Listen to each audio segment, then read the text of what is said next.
Pascal Plisson, vous le savez sans doute, c'est le réalisateur de Sur le chemin de l'école, 2013, César du meilleur documentaire 2014, un film qui, je crois, a réuni sur le territoire français seulement 1 400 000 spectateurs, donc un immense succès, très très mérité. Et aujourd'hui, il nous revient avec un second long métrage documentaire qui s'appelle Le Grand Jour.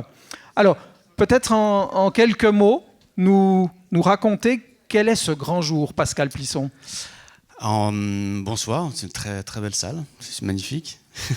Non, en fait, après le succès du chemin de l'école, c'est vrai que j'ai eu beaucoup de demandes de parents, d'enseignants, d'enfants qui m'ont demandé de faire une suite au chemin de l'école, ce qui était compliqué parce que c'est des enfants qui vont à l'école, donc c'est pas très difficile d'imaginer une suite. Et c'est vrai que je m'étais souvenu d'une rencontre que j'avais faite il y a une dizaine d'années dans un train en Russie, d'un jeune garçon comme ça qui avait quitté son village de Sibérie. Son village était cotisé pour lui offrir une audition dans une grande école de musique à Saint-Pétersbourg. Et ce petit gamin tout seul qui avait 13 ans faisait un grand voyage. Et il avait un petit violon sur les genoux, il lisait une partition. Et je lui demandais, mais qu'est-ce que tu fais là tout seul? Il m'a dit, voilà, je vais à Saint-Pétersbourg tenter ma chance. Et donc j'ai pris le nom de l'école dans laquelle il passait son audition. Et l'école m'a dit qu'il avait réussi son audition, que cette audition lui avait changé sa vie. C'était devenu un grand musicien, il avait obtenu une bourse, et c'est devenu le héros de son village. Et donc ce gamin avait décidé d'aller au bout de sa passion, de tenter sa chance sur un concours. Et ce concours lui a changé sa vie. Et donc j'ai créé Le Grand Jour sur cette idée, sur cette rencontre que j'ai faite dans ce train à Saint-Pétersbourg. Avec cette fois-ci 4 grands jours. Hein. Oui, en fait là vous avez une histoire à Cuba avec un jeune garçon qui s'appelle Albert, qui est un jeune boxeur talentueux que j'ai trouvé dans une petite salle de boxe dans une province de la Havane. On a cette jeune fille en Mongolie qui, elle, rêve de devenir contorsionniste. Elle a vu à la télé des jeunes filles de 10, 12 ans, 15 ans dans les grands cirques russes et chinois.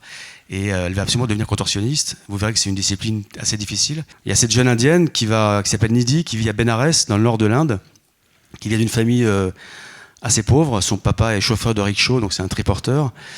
Et son papa n'a pas les moyens de lui payer une préparation pour rentrer dans une grande école. Et donc, elle va s'inscrire à un concours où ils en prennent 30 sur 10 000.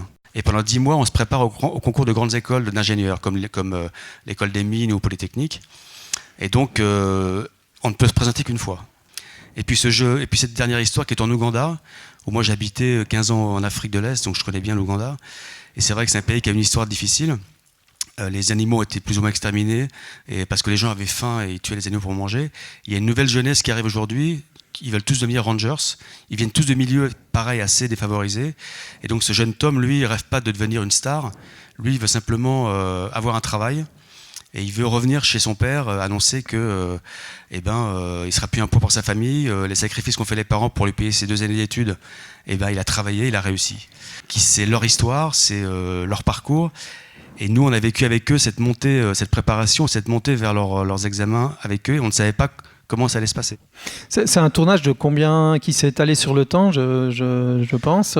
Combien de temps en tout? On a tourné 8 mois en fait. 8 mois. On a préparé, on a fait des enquêtes pendant 6 mois, on a tourné pendant 8 mois et on a fait le montage pendant 20 semaines.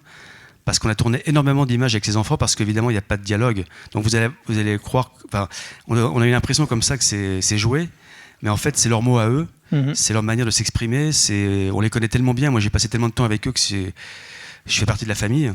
Et donc, l'idée, c'est de les mettre dans un cadre particulier et de les laisser s'exprimer avec leurs mots à eux. Et vous verrez que le petit Roberto, le petit Cubain, il est assez expressif. Qu'est-ce qui vous a surpris le plus au cours de cette aventure, cette nouvelle aventure? C'était une aventure fantastique parce que c'est des gens qui nous ont ouvert leurs portes, leur cœur. Ils ont accepté qu'une équipe de cinéma, on était peu nombreux, on n'était que 5, justement pour pas être trop intrusif. Mais ils ont quand même accepté que dans un moment extrêmement important pour leur enfant, ils acceptent qu'on soit là avec eux. Voilà, c'est des films qui vont au-delà d'un film parce que c'est des aventures humaines extraordinaires. On s'identifie un peu à eux. Pour moi, c'est un peu des héros et tout est possible dans le cinéma. On ne sait jamais. Des héros, c'est un mot juste, mais des héros de la vie ordinaire, de la vie quotidienne. Quand des enfants réussissent dans la vie, ces enfants-là, en fait, sont très redevables de leurs parents. C'est-à-dire qu'ils laissent jamais tomber leurs parents. Ils savent très bien que leurs parents se sont saignés pour qu'ils puissent arriver à vivre mieux qu'eux. Et c'est vrai qu'il y a un retour très fort des enfants vers leurs parents ils s'occupent souvent de leurs parents parce que la plupart de leurs parents n'ont jamais été à l'école. Ils n'ont pas cette éducation-là. Ils ont des métiers assez difficiles. Et quand dans ces pays-là, quand les enfants réussissent, quand les parents se sont saignés pour que leurs enfants réussissent, il y a un vrai retour des enfants et c'est très important. Merci Pascal Pisson. Merci à vous. Merci à vous.